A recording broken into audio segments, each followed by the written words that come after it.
Hello everybody, welcome back to our YouTube channel. मैं हूं doctor Sonali और आज हम बहुत ही ज़्यादा इम्पोर्टेंट टॉपिक पे बात करने वाले हैं। जैसा कि आप वीडियो के थंबनेल से समझ ही गए होंगे कि आज हम बात करने वाले हैं हमारी लाइफस्टाइल है उसके बारे में। तो चलिए वीडियो को स्टार्ट कर लेते हैं।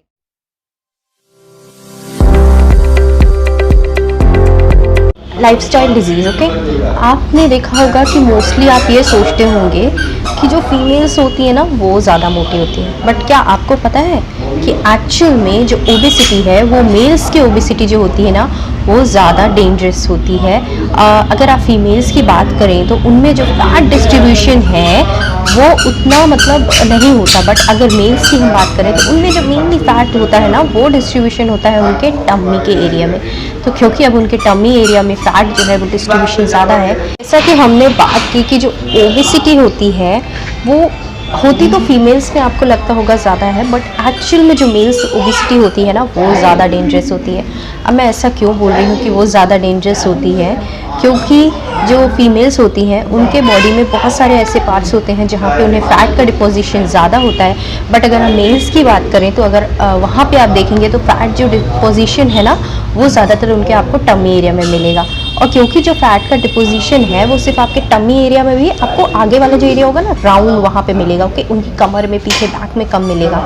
तो ये जो फैट का डिपोजिशन होता है ये बहुत ज़्यादा डेंजरस होता है। मतलब कि क्या होता है ना कि जब आपके टम्मी एरिया में फ़ैट डिपॉजिट होने लगता है तो उसके पीछे जो फैट रहता है ना वो उसके बीच में जो एडिपोज टिश्यूज़ होते हैं ना वो एडिपोज टिश्यूज़ होते हैं कुछ ऐसे केमिकल्स, मतलब कुछ रिसर्च है जहाँ पे लिखा गया है कुछ ऐसे केमिकल्स जो है ना उन्हें रिलीज़ करने लगते हैं जो कि बहुत ज़्यादा हार्मफुल होते हैं आपकी बॉडी के लिए, और इसी के कारण बहुत सारी प्रॉब्लम्स होती हैं, हार्ट डिजीज़ होती है। तो अगर हम बात करें कि मेन प्रॉब्लम क्या है, सबसे पहले बात कर लेते हैं कि कौन कौन सी है डिजीज़ है जो लाइफस्टाइल डिजीज़ में आती है। तो ओबेसिटी, ओके। आपको लगता होगा मोटापा या ओबेसिटी जो है वो एक डिज़ीज़ नहीं है, बट हाँ ये एक लाइफस्टाइल डिजीज़ ही है।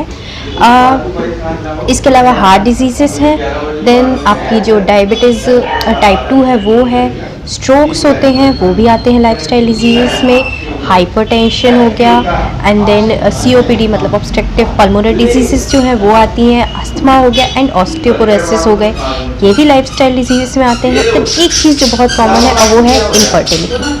आज हम इन सभी के बारे में बात करने वाले हैं। आज हम ऐसे बात नहीं करेंगे कि मतलब एक पर्टिकुलर डिजीज़ की नहीं, बल्कि इन सभी डिजीज़ की एक साथ बात करेंगे। कैसे आप इसे अपनी सिर्फ डाइट से मैनेज कर सकते हैं, प्लस कैसे आपको मेडिसिन भी हेल्प कर सकती हैं। तो सबसे पहले जान लेते हैं कि एक्चुअली में लाइफस्टाइल डिजीज़ेस होती क्या है। आपकी जो भी डेली हैबिट्स होती हैं जिन्हें हम कहते हैं कि आपका दैनिक जो आपकी आदतें हैं वो जो होती है ना, जो डेली हैबिट्स आपकी डिपेंड्स किस चीज़ पर करती है। लाइफस्टाइल जो डिजीज़ होती है ना वो डिपेंड करती है कि आपको होंगी या नहीं, आपकी डेली हैबिट्स पे डिपेंड करती है, मतलब कि दैनिक आदतों पे ये जो होती है वो आधारित होती है। अगर आपकी दैनिक आदतें ठीक नहीं है ना तो आपको लाइफस्टाइल डिजीज़ होने के चांसेस बहुत होंगे।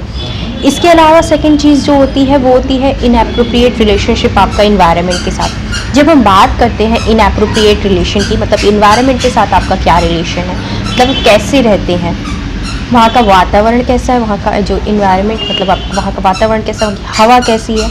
दिल्ली के बारे में हम सब ने सुना है कि वहाँ की हवा जो है बहुत ज़्यादा प्रदूषण है वहाँ पे। तो वहाँ जो लोग होंगे ना वो वहाँ की जो डिजीज़ेस होंगी वो उसके कारण होंगी, लाइक अस्थमा हो सकता है लोगों को, स्किन डिजीज़ेस हो सकती हैं, पिंपल्स, ये सब बहुत कुछ हो सकता है, स्किन डिजीज़ बहुत सारी चीज़ें आएंगी। देन ऐसे ही जिस जगह पर आप रहते हैं वहाँ का इन्वायरमेंट और आपका खान पान, आप क्या खा रहे हैं क्या नहीं खा रहे हैं ये भी डिपेंड करता है। तो अब जान लेते हैं कि और हार्ट डिजीज़ में और कौन कौन सी डिजीज़ जो लाइफस्टाइल के कारण हो रही हैं। जब ऐसे बहुत सारी डिजीज़ होती है, जैसे कि आपकी कोरोनरी आर्टरी डिजीज़ भी आपकी इसी पे आती है, हार्ट फेलियर, आपका एरिथमिया वगैरह आता है, फिर कार्डियोमायोपैथीज़ वगैरह आती हैं, हार्ट के वॉल्स में डिजीज़। तो सबका रीज़न यही होता है कि आपकी जो लाइफस्टाइल होती है ना वो ठीक नहीं होती। तो कुछ रिस्क फैक्टर्स होते हैं, अगर हम इनको देख लें, प्रिकॉशन की मैं बात करूँ के तौर पे ले सकते हैं हम, तो उसमें रिस्क फैक्टर में सबसे पहले तो एक एज होती है। बढ़ती उम्र को तो हम में से कोई कम नहीं कर सकता, तो एज जो रिस्क फैक्टर है इसका हम कुछ नहीं कर सकते।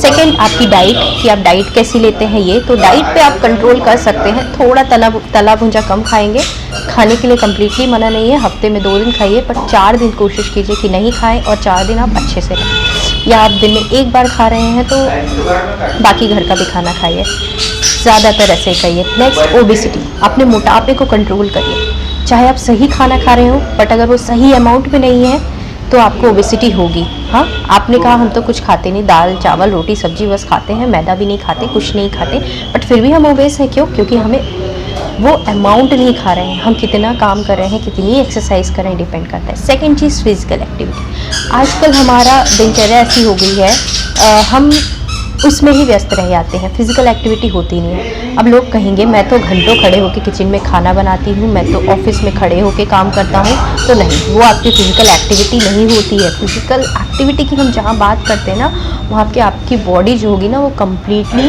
इतना ज़्यादा आपको फिजिकल एक्टिविटी की, मतलब एक बार में आपकी बॉडी जो है स्वेटअप होने लगे, वो फिजिकल एक्टिविटी होती है। अब ऐसा मत करना कि आपको पता ही ना हो कि आपको हार्ट डिजीज़ है या आपको कोई हार्ट प्रॉब्लम है या आपका बीपी जो है हाई होता है, एंड देन उसके बाद आप जाके एरोबिक एक्सरसाइज करने लगे या ऐसी कोई फिजिकल एक्टिविटी करने लगे जिससे कि आपको पसीना आने लगे, आप ये सोचिए एकदम से सीढ़ी पे चढ़ने लगे।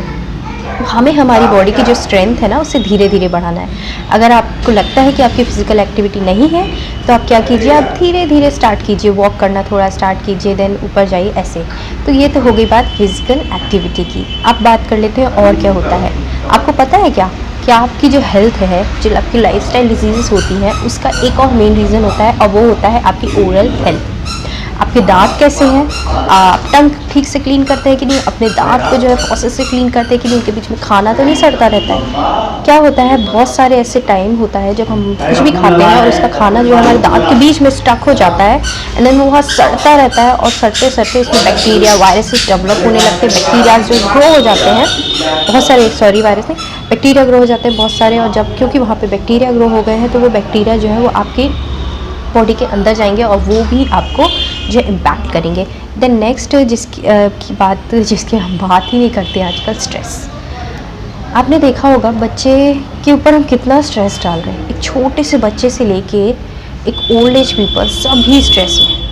किसी को नई कार खरीदनी है, किसी को अपना घर बनवाना है, किसी को बच्चे की फ़ीस देनी है, और अगर बच्चों की बात करें तो उन्हें कल का होमवर्क करना है, उन्हें ABCD याद करनी है। छोटे से लेके इतना ज़्यादा स्ट्रेस हो जा रहा है लाइफ में हर चीज़ के बारे में कि इसके कारण ही हमें लाइफस्टाइल डिजीज़ देखने के मिल रही है। तो इस स्ट्रेस से भी बचिए। करना तो सब कुछ है ना, तो करिए, बट उस चीज़ का स्ट्रेस नहीं लीजिए, उसके बारे में कोशिश कीजिए कि आप ना सोचें। ज़्यादा सोचना ही एक ऐसी हैबिट होती है जिससे हम स्ट्रेसफुल हो जाते हैं। हाँ, तो इससे बच सकते हैं हम। इसके अलावा अगर मैं और भी बात करूँ कुछ और क्या क्या फैक्टर्स हैं, तो उसमें आपकी फैमिली हिस्ट्री कैसी है। क्या आपकी फैमिली और जेनेटिक्स ऐसे हैं कि वहाँ पे आपने देखा हो कि आपके मम्मी पापा को, दादा दादी, किसी को इनमें से कोई डिजीज़ेस हुई हैं या हैं। उसके बाद जो लोग ज़्यादा अल्कोहल लेते हैं, स्मोकिंग करते हैं, उनमें भी ये रिस्क फैक्टर होता है। ऑफ कोर्स होगा, गुटखा तंबाकू टोबैको खाएंगे तो ही होगा। देन आ गया ड्रिंकिंग, सोडा वगैरह जो ज़्यादा पीते हैं या ज़्यादा बाहर का जो पैक्ड वाले आइटम्स आते हैं वो पीते हैं। अगर आप गर्मी आने वाली है, हमें जूसेस पीने भी हैं, तो आप नारियल पानी पी सकते हैं, फ्रेश बना हुआ जूस पी सकते हैं बिना मिलावट का, और मिलावट वाला से कोशिश कीजिए कि बचने की, और नहीं हो रहा है तो फ्रूट ही ले लीजिए।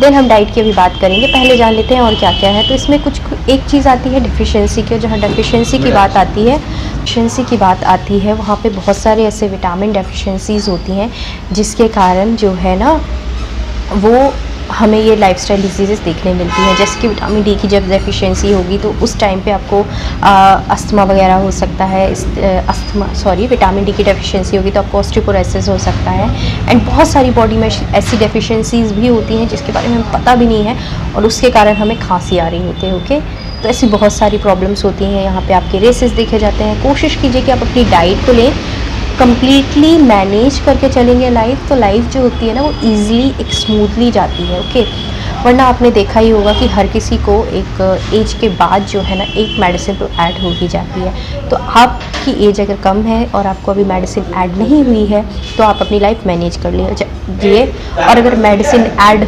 हो भी गई है आपकी लाइफ में तो भी कोशिश कीजिए कि आप अपनी जो डाइट है ना उसको कंट्रोल करें, आप अच्छे से स्मूथली रहें और आपको जो भी डिजीज़ है उसके लिए कम्प्लीटली आप मेडिकेशन लें।